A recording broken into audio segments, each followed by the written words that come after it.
স্বপ্নের মধ্যে বাথরুম দেখা মানে পুরানো দিনের সব কথা ভুলে গিয়ে জীবন আবার নতুন করে শুরু করার ইঙ্গিত পাওয়া।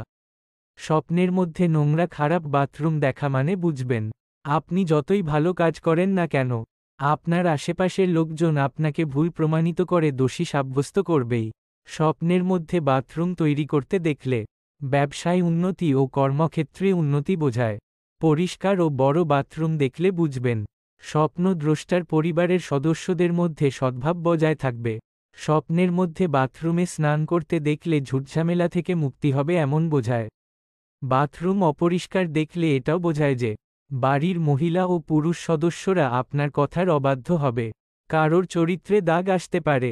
বাথরুম পরিষ্কার করতে দেখলে বুঝবেন, আপনি জীবনে অনেক উন্নতি করবেন সমস্ত রকম বদ অভ্যাস ত্যাগ করে। মন থেকে যখন কোনো স্ত্রীলোক খুবই দুঃখী হন, তখন তিনি বাথরুমের স্বপ্ন দেখেন। বন্ধুরা, এই ছিল স্বপ্নের মধ্যে বাথরুম দেখার ব্যাখ্যা।